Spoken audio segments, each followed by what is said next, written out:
Okay, here we go. Welcome back to the Forensic Detailing channel. Do not forget to subscribe. Let's get stuck in. So today we're going to be reviewing this DA9 polisher that's new, hot from the press, from Into Detailing. Okay, so this is Imran's polisher.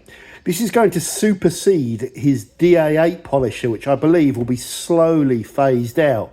So I guess our main aim of this review is to see how this thing compares and just tell you about DA polishers in general. So first off, this is a Chinese-made dual action polisher. Most power tools are now made in China, but with machine polishing, you have the likes of Flex and Rupes, who are like the premium tool manufacturers that still manufacture polishers outside of China. Apart from that, most of it's made in China. Now, a dual action polisher has this plate with Velcro attachment where your Velcro buffing pad sticks to it, and that plate is drilled in or screwed into a bearing which is not driven, okay? It just rotates by momentum and gravity. But that bearing is offset off the main axle on this tool. So you get the rotation of the plate like that, and you also get the kind of spinning of the plate. So only the orbit is driven, if you like. And what that does is it creates two forms of movement. So, you know, you kind of get this random thing going on in like little loops. What that does is, unlike a rotary polisher where the actual rotation is just driven and there isn't two forms of movement, it's just twisting, you can work the same area with a lot of pressure and generate a lot of heat. This is a little bit of a milder way of effectively buffing on paint. Because of that, you don't raise the temperature of the clear coat so much, and you don't introduce holograms or buffer trails, and you're less likely to burn through the paint especially on raised edges. So these are the popular weapon of choice of most professional detailers and guys at home alike, because it's very hard to go wrong. The downside is you can stop the rotation, which isn't driven, when the surface is uneven. So if you're trying to polish, for example, tight into that curve, you'll stall out the rotation and the machine isn't as efficient when it's not spinning and orbiting. So that's called stall. The other downside is they're not quite as aggressive as a rotary polisher, especially when you're taking out sandy marks and stuff like that. You also get a little bit of lifting because of the dynamics of the way it works. You can get a bit of lifting around the edges of these pads, so they don't always polish up to the edges quite as well as rotary polishers or forced rotation dual action polishers, which is a different type that I'm a fan of. So there's a little introduction on that. Now let's go through the specs, but they're very good machines to use. You're not going to go through the clear coat unless you're doing stuff very stupid, and they're very simple to handle and operate. We'll go through that in a second. Now let's just talk about the specs of this machine, guys. Now I've just weighed this on my little scale and it come up as 2.15 kg, which let me just double check that while you're here. We're doing this live as well. We're doing this live because I think it adds something to it. It adds something to it. Oh, okay, it's a little bit lighter there. Why is it a bit lighter?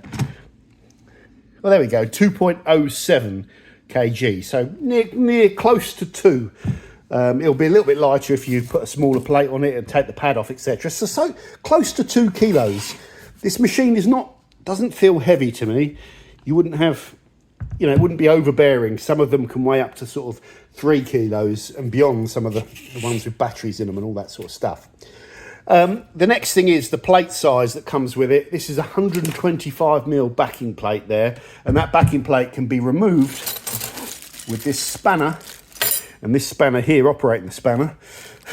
And then it comes also with this 3-inch backing plate, which I believe is that 75mm, which some refer to. The best to refer to things in mil. So 75mm and 125mm backing plate. That backing plate's got a little plastic bearing in there, which I believe is supposed to stay on the machine. Okay. So you can alter your backing plate size, so you can use smaller pads. Why would you want to do that, John? For tighter, intricate areas where the big pad's going to stall out and not be able to get in there. However, it's a bit of a pain swapping pads. We'll talk about that later on, swapping plates. Now, the orbit on this, what do you mean by orbit? I mean the distance that the free spinning bearing is offset from the centre of the axle is 9mm. If there was no offset and it was right in the middle, this machine wouldn't work because it would be spinning in the middle of an axle that's spinning, so it wouldn't do anything really. It'd be doing virtually nothing, just a lot of vibration. So it's got a 9mm offset. Now, some tools like Flex and Rupes, who are the pioneers really of the long throw thing, they can have a 15mm offset or a 12mm offset or even up to a 21mm offset. By creating a longer offset, you make a slightly longer sweep, if you like, which makes the machine slightly more aggressive. You're using that torque of the machine a little bit more and relying less on that free spinning rotation. Okay, so this is a 9mm one. Most of these are 8mm. Interesting that they've increased it by a mil. The power of the machine is 750 watts, which doesn't really mean all that much, to be honest, but just to give you a comparison, the previous DA8 was a 900 watt machine. It felt like a much bigger barrel, a bigger body, and that DA8 was a beast, and you cranked it up to speed 6, and it was really, really powerful for a little entry-level machine. This 750, but with a slightly less power, but a slightly bigger orbit, so maybe that offsets it a little bit. Interesting there, they got the weight as 2.5 kilos. They must be including the lead. And this comes with a very long lead, which I measured, sorry about the camera work, about 6 meters, which is phenomenal. These little machines and all the other machines always came with like 3 or 4 meter leads, which was really frustrating. So you had to get extension leads out, or you'd buy these new polishers and have to take them apart and put a decent length lead in, which was terrible. Now they come with good leads, so you can get round an entire car with this. I wouldn't have to have that plug up there. I could position it here and I could get round my car, or I could position it over there. You know what I mean? So that's a positive. Speed control. Well, let's just do the speeds. So it's got a RPM, so that's measuring the rotation of the main axle, not the orbit, not the rotation of the plate, which is not driven, obviously. So 2,000 to 6,400 RPM. That's really high. That's fast, that is. The low speed is really mainly useful for spreading out polish or waxes and sealants where you don't want the machine buzzing away. You know, you're just quickly whizzing on material that doesn't require, you know, you're not polishing effectively. Now, protection class 2, speed control dot. Don't know what that means. The speed control is there, and you control the speed from 1 to 6. Okay. An observation, that is quite recessed and it can be quite hard to see the number. But the positives about having the dial there is that you don't accidentally nudge it or move it and then when you're polishing and then having to go back. So it's out the way. Some people might like that. Some people might prefer a speed trigger up here. I don't know. When it's hidden away like this, you're less likely to want to keep putting it down to speed 1 to spread your polish out and then putting it up to speed 5. You'll just put it on speed, whatever speed you want to polish at, and you'll spread out at that speed to save you keep altering. Okay, this machine also has a stop and start latch rather than the trigger. And all these small machines, I believe that's something to do with European law, something like that. I think Flex told me that. They can't have triggers apparently, so that's why you see them with these. I don't know if that's true or not. It just doesn't make sense to me, but yeah, you comment to me about that.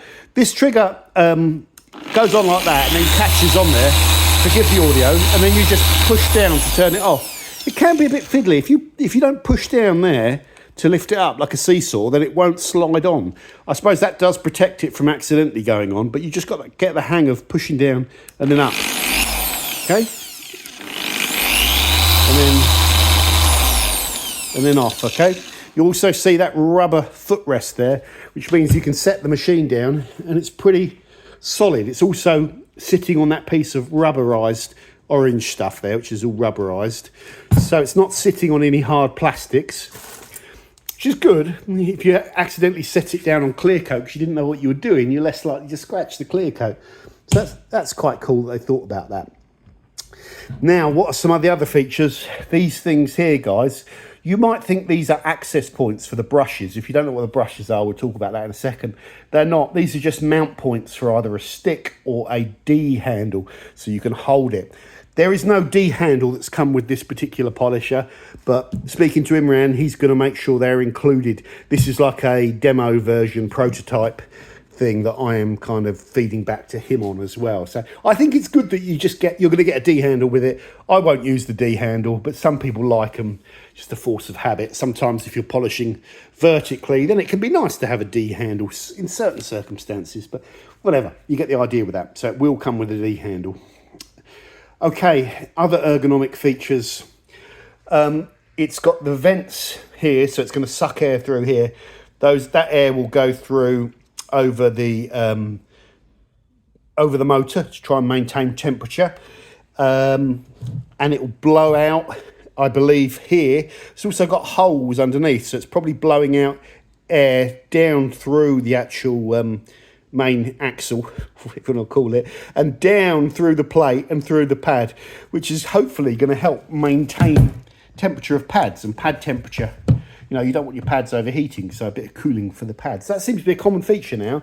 You can see those holes there, but that was revolutionary. You never used to see those, or if, you know, back in the day, but there you go.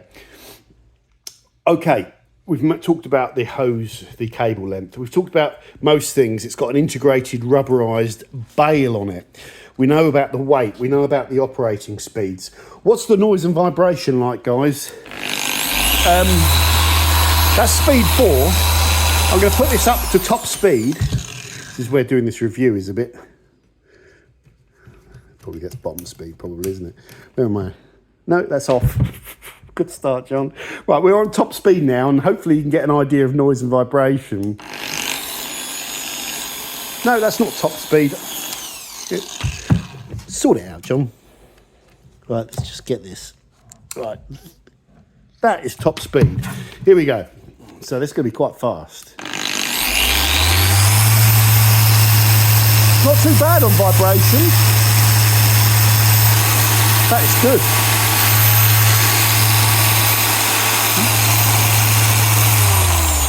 It's not, that to me isn't noisy, and it's not a lot of vibration. Less vibration than the DA9. That's top speed as well. You'll be using this on speed 4. I think there's a warning with this machine saying don't use it for a prolonged period of times because of the vibration on the machine. One of the downsides with having the plate offset on the bearing is you get vibration running through the machine. A rotary is a lot smoother because it's more balanced, isn't it? So these machines are not balanced, or they have to be counterbalanced because of the nature of the beast. But that's absolutely fine. You wouldn't buy this machine because of concerns around noise or vibrations. I will say this though, these Chinese machines are not as smooth to me as the Italian Rupes or the Flex machines. They're just not. The internals that they use, you know, all the gearings and cogs and all that sort of stuff, I don't think the quality is quite as high. So you get a bit more of a rumbly sound, especially on startup. Not much actually, but just a slight grinding noise, okay? You'll also notice that this is relevant, that there is no rubbing or interface between the plate and the shroud. So the shroud doesn't support the plates like you would see on the Rupes machines. So you'd have to keep the plate greased just to make sure it wasn't rubbing too much on the shroud and causing loss of performance potentially, you know, loss of spin. Okay, the downside to that lack of support is if you're using the machine uneven and really heavy-handed, you'll put more wear on the bearing, on the free spinning bearing, which is a wear and tear part. Eventually you'll start getting play on the bearing and all that sort of stuff. Okay, right, so that's all the basics. Is there anything else I need to do apart from now go and demo this machine? I don't think there is. Oh yeah, there is. There's some features on these. Now, historically, these types of polishers were always dumb devices with a motor in them and like a variable resistor. And there's your control for the variable resistor. Now, this machine has 2 electronic features which would require some form of control unit, you know, microprocessor control or some sort of electronics. The first one is it's got a constant speed or tacho in it. So if you're operating the machine and you slow down the main rotation of the main axle, not the free spinning plate, it's not that clever, but the rotation of the main axle, then it's going to increase the speed to maintain it. So you can't slow it down, which is interesting. So it's less likely to bog down under pressure. We'll have a look at that in a second. The other thing is this machine has a slow startup, so it doesn't just jump into life and try and accelerate 0 to 60 in 0 seconds. You know, it slowly builds up pressure, which means a slightly smoother experience and less chance of misoperating the tool or getting thrown around if you accidentally turn it on speed 6. Okay, let's get going, guys. Now what I'm going to do is I've got a Shoal honey pad here. I've got a lovely clean car over here. We're just going to lay out some polish. You could use whatever polish you'd like. I'm not looking to cut my car. I'm just looking to demo and see how this machine feels. So I'm going to put a little bit of a glaze. You know, we won't use too much polish. And let's just spread this out over the part of the panel that we're going to test it on. Just tap that out. Oh, I'm going to never do this with one hand. Okay. And especially when you've got a bone dry pad, if you just tap out the polish there, and you spin your machine around, you can see I'm getting the polish all over my pad. If I just plonk it down here and I don't start the machine up, and then I just start the machine up and go like that, you push most of those dots of polish straight into your open cell pad. So it's always a good little idea to give yourself a 2x2 square, then you've got fresh polish. Now you don't need to go mad. You know, we often say put this down to speed 1, because if you do put too much polish on, you're not going to throw it anywhere, all that sort of stuff. So we often say go down to speed 1, and it's lovely to just spread out your polish, but that might be a little bit annoying, constantly changing the speed. So what I'm going to do is I'm going to put this on speed 4. We'll set up our camera. Where should we do that? Where should we do that, John? Let's do that over here, so you can make sure, and hopefully make sure you can see it. I'll make sure you can, don't worry about that. Look at this, Doug.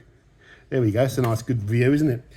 Now, we want to put the cable over our shoulder, or some way so it doesn't tap on the paintwork. It's not the end of the world if it taps on the paintwork, guys. It's something you want to avoid. Same way, it's not the end of the world if my thing taps on, but I should really be wearing an apron. In fact, let's do it properly. Let's take this zipper off, because that isn't good practice, is it? That is going to tap on the side. So I'm just going to take my sweatshirt off, you know, my blazer thing, whatever it's called, hoodie.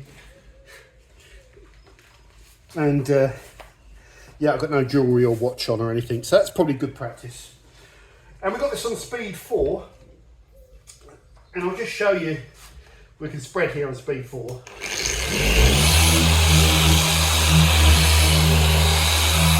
not going to spend that long doing that.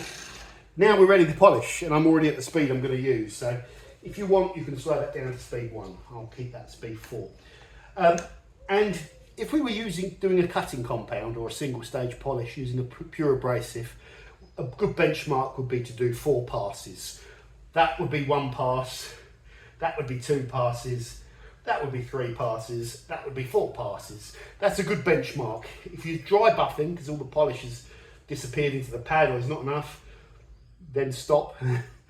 If you're slinging mess around, chucking too much polish, then stop. It's gone wrong. If it's dusting up on you, then you've overworked it, stop your set. So you've got to manage polishing. We'll talk about that a little bit more. I just want to get a feel for the machine on speed 4 right now. How do you know what speed to get? Well, you don't really want the machine stalling on a flat panel. So I can see the plate underneath, the orange and white. So let's just make sure it's not stalling when it's flat. Right, so it's not stalling. Even if I push right down. So we've got a decent speed there. Now this is a glaze. So I'll just do the four passes. Also make sure you do overlap the path by about 50% and overlap the edge. Or else you're going to miss it. Now I'm trying to polish up on that glazed edge, not on it.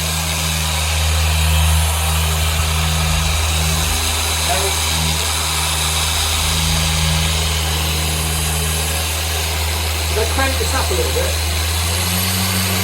That's top speed, that's too fast.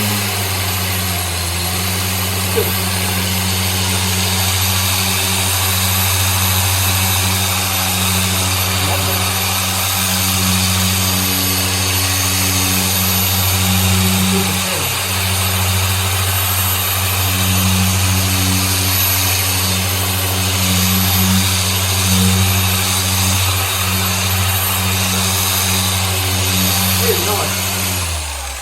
Feels great. It's interesting. Oh, yeah, it's the black hull, isn't it? So I thought the polish was white, but it's it's pigmented, this stuff. This machine feels absolutely lovely, nice and smooth. I want to do another set as well. One thing I couldn't talk about there because of the noise, but how fast do you go? Well, if you go to top speed on the machine, usually when you're cutting or using the heavier compounds, top speed can be a little bit too aggressive. And what happens is you introduce too much heat, you dry out the polish more, you dust more, and you don't really need it. But you don't also want the machine so low that you're on the brink of stalling all the time. So on most machines, it's a case of you get a feel for what's a decent speed. If you're observing it cutting, if you observe it stalling all the time with minimal pressure, then you want a bit more power. So somewhere between, on a speed machine with the top speed of 6, usually somewhere between 4 and 5 is good. The cool thing about this is there is a difference. As I'm going between 4 and 5, I'm actually feeling it cranking up quite a lot. Sometimes it's hard to notice the difference. The top speed of this at over 6,400 OPMs is pretty fast. You won't need to, you won't want it rotating like that. You don't need it. So let's just do the quick spread again with speed 5. Dab it out.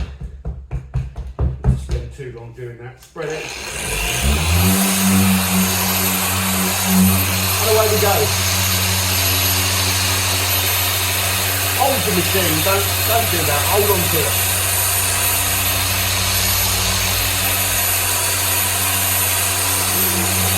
£2,000. Hold on to the machine, you're then going to drop it in. You don't have to grip the machine too tight, you've got to get your back straight. You're going to be in this position for a big chunk of the day, so you're in there.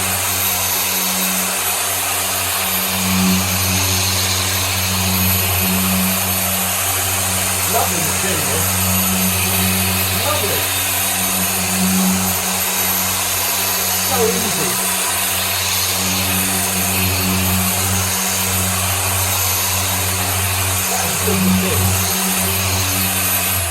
That pad is nice as well. That's great for just glazing. Great. So let's just wipe this off. And this black hole is a lovely little glaze. In fact, you could leave that on there for 15 minutes, then wipe it off. This paint is so nice, this glaze. When you've got good shiny paint, you're just glazing it up. This will make your paint lovely. Now, what we've done there is just demo it. But when you have nice paint and you're not chopping away loads of clear coat, the polisher works really, really well. And it's easy.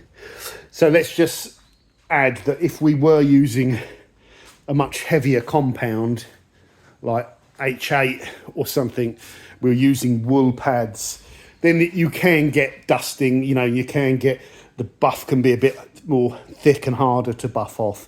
And, you can get polish, and sling polish and stuff. So some of the little tips I gave you there can just help avoid that, and working in a little small area and just repeating it and doing your set piece each time just minimises the risk or reduces the risk of bad things happening, like slinging polish around. And yeah, of course, you should be using tape and taping things up. Like I'd tape up those, tape that up, tape that rubber seal up there, or you get rubber polish in all your bits. And you can just get some SP80 tape to help with that. Okay, guys, these machines. So here's what you need to know about these little machines. Here's what you need to know. If you're starting detailing and you don't have the budget for the top of the range tools, my XCE polisher there, which I love, and it's probably my favourite polisher, costs about £600 with 2 batteries and the charger and all that sort of stuff. But it's got some advantages. It's cordless, It's the highest quality. It's German made. You know, this is corded. It's Chinese made. It doesn't quite, you know, it's not smooth. It's not as well made as the German product, but it's 1/6 of the price. The good news is anything that I can do on the flex polisher, you know, or even the free spinning flex, in fact, yeah, or the Rupes polisher, anything that I can do on those polishers, I can do with this cheaper tool. It might take you a little bit longer if you're doing heavy cutting because they don't have the long throw. It's also not as quick as having multiple tools where you can have like nano tools and mini tools. So you've got to keep swapping the plate around sometimes, you know, and I don't tend to do that because it just really slows you down. That's the compromise of having one tool versus loads of tools. But in terms of results, this machine, it's not going to be the case of if you use these machines, you'll get more gloss, or you can get a higher level of finish, or you can get a higher percentage of correction. You might get a slightly higher percentage of correction in one pass than you would using this machine, but you could still get there, but you might have to just go again with this one. That's the compromise of a shorter throw polisher with less power than a premium kind of machine. But these feel great to use. On paper, they've got everything the expensive ones have got. They're a little bit more rumbly. And also, if you're a professional and you do have the premium tools, if these tools are being serviced or they break for whatever reason, having one of these as a backup tool is a really good idea. Speak to some professionals, they'll tell you the Rupes are the best. Speak to others, they'll tell you the Flex is the best. Speak to some and they'll tell you they use these cheaper tools because they go through them so quickly, they throw them away if they break and they go and get another one. At £99 as well, if you don't like this machine, you have it for like a few months, you can stick it on eBay for 70 quid and someone will buy it. Trust me. I've got some feedback for Imran here. In this instruction manual, the numbers of these parts are so small I can't read them on the diagram, so that diagram needs to be blown up. There are no mention, so with the tool you get a spare set of brushes. So these brushes interface with the motor to provide the drive to the motor, and these brushes wear over time. So there's a set of brushes in the machine, you get a spare set of brushes. There's no mention of the brushes on here as far as I can see when I go through them, but it also doesn't tell you how to replace the brushes, and it just says somewhere, yeah, maintenance, cleaning of the inner parts like brushes, ball bearings, gears, etc. must be carried out by an authorised customer service workshop. Well, who is that? Who is that? And I ain't going to be sending this off. I want to do it myself. So I'd like to know how that's done, which is, I think, is something which could be incorporated. There's no mention of the 3-inch plate on the inventory of stuff and the bearing. You know, so someone might say, what's that plastic thing? Does that need to be on there or not? That's just a cover there, that little thing there. But that, I believe when you connect this up, you should leave that little plastic bearing on there. Tell me if I'm right or wrong. I think so. So it could be mention of that. Apart from that, everything else is just part of my review. So you know what you're getting with these guys. When you use them, they feel great. They're light, they're cheap. They've now got much better ergonomics features on them. You know, they fit in the hand a lot better. They've got all the rubberized bits and integrated bail. They've now even got the microprocessor control, if that's what it is, but constant speed and soft start. In fact, I just want to test that. So if we're up here on speed 5, turn that on. Let's push into it. Yeah, interesting. I can't stop it. But it is slowing down a bit though, isn't it? So is it compensating there? Interesting. Well, it's not stalling. You can slow it down a bit, but you can't stop it.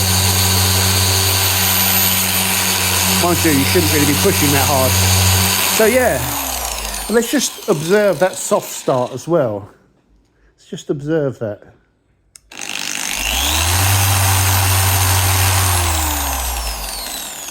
pretty subtle, isn't it? It's not like it starts off like an aeroplane going down the runway or a train pulling away. It gets going pretty quickly.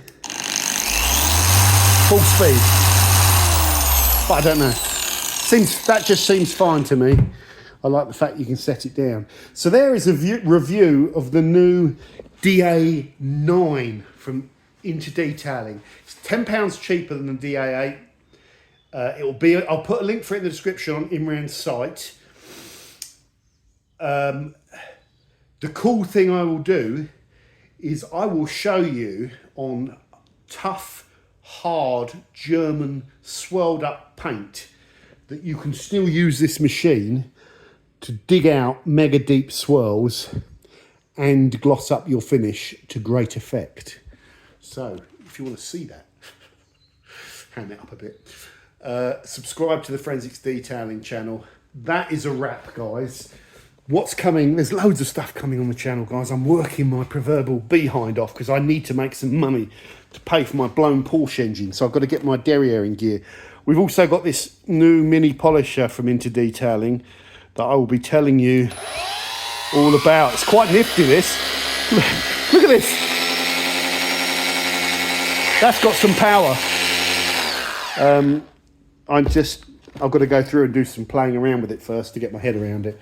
So that could be quite interesting as well. That's coming soon, guys, and that's another new thing from Imran. So thank you very much for watching. Don't forget to subscribe. That's been a single take review of this DA9 polisher. Thanks for watching. Bye now.